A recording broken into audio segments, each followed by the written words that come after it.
Halo Sobat Inspiratif. Hai Sobat Inspiratif. Halo Sobat Inspiratif. Halo Sobat Inspiratif. Halo Sobat Inspiratif. Assalamualaikum Sobat Inspiratif. Halo Sobat Inspiratif.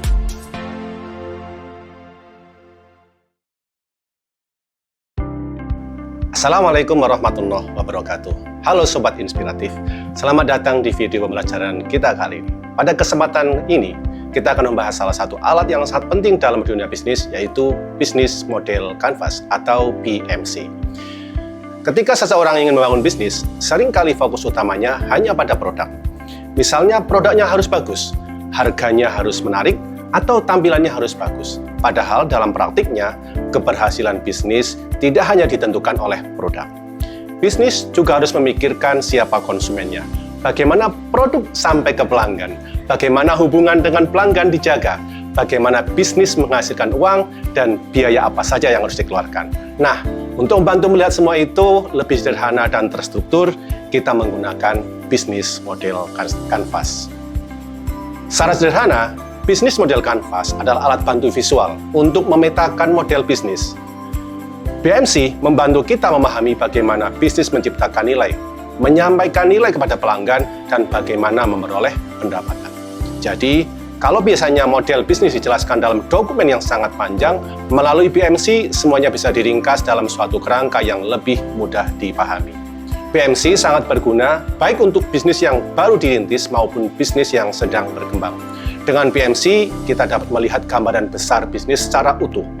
Kita juga bisa lebih mudah menemukan kelemahan, memperbaiki strategi, dan mengembangkan usaha dengan lebih terarah. Dalam BMC terdapat 9 elemen utama. Kesembilan elemen ini saling berhubungan dan bersama-sama membentuk sebuah model bisnis. Sekarang kita akan bahas satu persatu. Elemen pertama, customer segment atau segmen pelanggan. Bagian ini menjelaskan siapa pelanggan utama yang ingin dilayani oleh bisnis kita. Dalam bisnis, kita tidak bisa menargetkan semua orang secara bersamaan. Karena itu, perlu kita menentukan dengan jelas siapa target pasar kita. Segmentasi pelanggan bisa didasarkan pada banyak hal, misalnya usia, jenis kelamin, wilayah, tingkat pendapatan, kebiasaan, minat atau gaya hidup. Tujuan segmentasi adalah agar bisnis lebih fokus dalam merancang produk maupun jasa yang sesuai dengan kebutuhan pelanggan. Jadi, pertanyaan utama di bagian ini adalah siapa sebenarnya pelanggan utama dari bisnis kita. Elemen kedua adalah value proposition. Value proposition adalah nilai utama atau manfaat yang ditawarkan bisnis kepada pelanggan. Inilah alasan mengapa pelanggan memilih produk atau jasa kita dibandingkan produk pesaing. Misalnya, pelanggan memilih satu produk karena harganya lebih murah, kualitas lebih baik, pelayanannya lebih cepat, lebih praktis, lebih aman, atau bahkan yang lain. Value proposition harus menjawab pertanyaan masalah apa yang diselesaikan oleh bisnis kita. Dan apa pembeda utama bisnis kita dibandingkan dengan yang lain.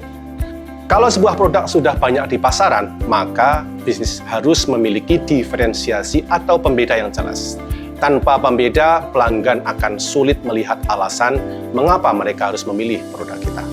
Jadi, value proposition bisa disebut sebagai inti dari kekuatan bisnis kita. Elemen ketiga adalah channels atau saluran. Channels menjelaskan bagaimana bisnis menjangkau pelanggan dan bagaimana value proposition disampaikan kepada mereka. Dengan kata lain, melalui saluran apa pelanggan mengenal bisnis kita, berinteraksi, membeli, dan menerima produk atau jasa kita. Saluran ini bisa bermacam-macam. Misalnya, bisa menggunakan media sosial, website, marketplace, toko fisik, reseller, atau yang lain. Dalam memilih channel, bisnis harus mempertimbangkan dua hal. Yang pertama, apakah channel itu efektif menjangkau pelanggan? Yang kedua, dan apakah channel itu efisiensi dari sisi biaya? Karena itu, produk yang bagus tetap membutuhkan saluran yang tepat agar sampai ke tangan pelanggan. Elemen keempat adalah customer relationship atau hubungan dengan pelanggan. Bagian ini menjelaskan bagaimana membangun, menjaga, dan mengembangkan hubungan dengan pelanggan. Hubungan yang baik penting agar pelanggan merasa puas, loyal, dan terus kembali menggunakan produk atau jasa kita. Hubungan dan pelanggan bisa dibangun dalam berbagai bentuk. Misalnya, ada pelayanan personal, pendampingan khusus, layanan mandiri, layanan otomatis, atau berbentuk komunitas. Tujuan dari customer relationship bukan hanya membuat pelanggan membeli, tetapi juga membuat mereka tetap percaya dan mau bertahan dalam jangka panjang. Elemen kelima adalah revenue stream atau aliran pendapatan. Bagian ini menjelaskan dari mana bisnis memperoleh pendapatan. Setelah bisnis memberikan nilai kepada pelanggan, kita perlu tahu bagaimana nilai itu dikonversi menjadi uang. Pendapatan ini bisa berasal dari penjualan produk, biaya jasa, komisi, langganan, lisensi, atau yang lainnya. Secara umum bahwa dalam revenue stream dibagi menjadi dua. Yang pertama ada transaction-based revenue atau pendapatan dari transaksi satu kali saja. Yang kedua, recurring revenue, yaitu pendapatan berulang, seperti langganan atau layanan rutin. Bagian ini sangat penting karena bisnis yang baik harus memiliki sumber pendapatan yang jelas, realistis, dan berkelanjutan. Elemen ketujuh yaitu key activities atau aktivitas utama. Untuk menciptakan value proposition yang sudah ditentukan, dibutuhkan proses atau aktivitas dalam internal perusahaan. Seluruh aktivitas yang dibutuhkan untuk membuat suatu produk yang sesuai dengan value proposition yang telah dicanangkan disebut sebagai key activities. Aktivitas ini harus dilakukan agar model bisnis berjalan dengan baik. Dalam konsep BMC, key activities berupa production, yaitu membuat dan menyampaikan produk. Yang kedua, misalkan problem solving, yaitu menyelesaikan masalah pelanggan. Dan yang ketiga, platform or network, yaitu mengelola sistem atau jaringan yang mendukung bisnis ini. Jadi, key activities adalah pekerjaan inti yang harus benar-benar dilakukan agar value proposition bisa sampai kepada pelanggan. Elemen ketujuh yaitu key resource atau sumber daya. Untuk mendukung aktivitas perusahaan dalam serangkaian key activities dibutuhkan berbagai macam sumber daya. Ini yang disebut sebagai key resource. Key resource adalah skala sumber daya penting yang dibutuhkan agar model bisnis bisa berjalan. Sumber daya ini bisa berupa manusia, modal, alat dan teknologi, keterampilan, lokasi, atau bahkan yang lain. Tanpa sumber daya utama yang memadai, bisnis akan sulit menjalankan aktivitas dan memberikan nilai kepada pelanggan. Elemen ke-8, key partnership atau mitra utama kita. Ada proses-proses atau aktivitas yang tidak dapat dilakukan internal perusahaan. Bisa karena keterbatasan sumber daya, perampingan, minimalisir resiko, atau bahkan kita pengen fokus pada kompetensi inti pada bisnis kita. Oleh karena itu, proses-proses atau aktivitas ini bisa kita pindahkan ke luar perusahaan atau yang disebut sebagai key partnership atau mitra. Karena itu, bisnis membutuhkan mitra yang membantu agar operasional bisa lebih efektif dan efisien.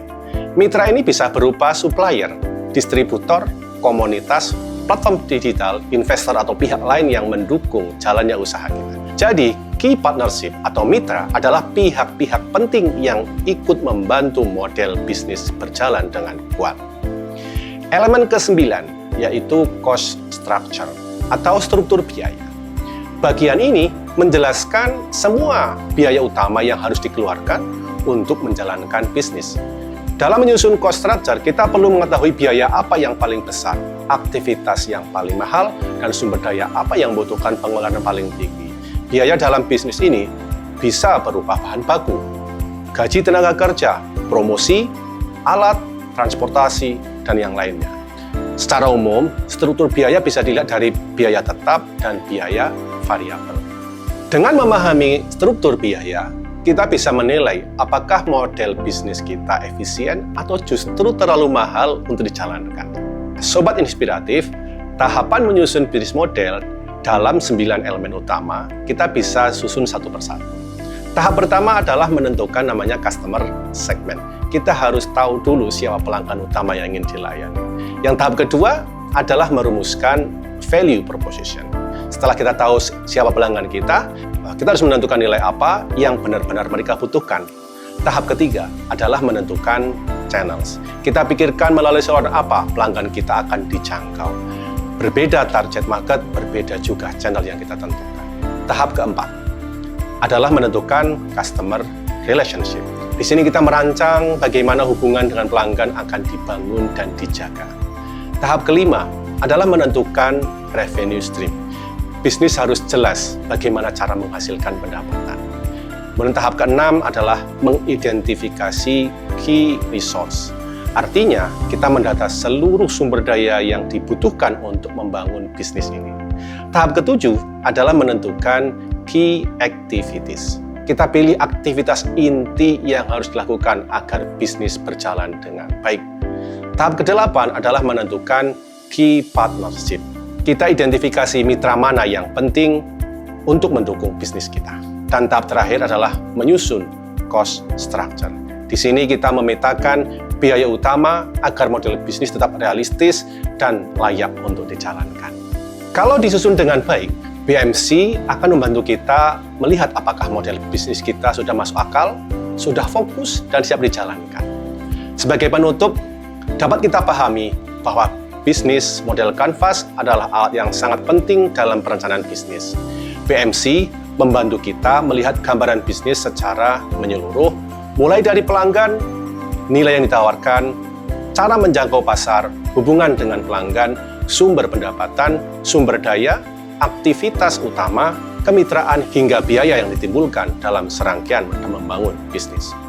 Dengan BMC, sebuah ide bisnis yang awalnya masih abstrak bisa menjadi lebih jelas, terstruktur, dan mudah dievaluasi. Karena itu, BMC sangat cocok digunakan oleh mahasiswa, pelaku usaha kecil, startup, maupun perusahaan yang ingin mengembangkan bisnisnya. Jadi, inti dari BMC adalah membantu kita menjawab pertanyaan penting dalam bisnis. Siapa pelanggan kita? Apa nilai yang kita tawarkan? Bagaimana bisnis berjalan? Dan bagaimana bisnis menghasilkan keuntungan? Demikian penjelasan mengenai bisnis model Canvas. Terima kasih atas perhatian Anda. Wassalamualaikum warahmatullahi wabarakatuh.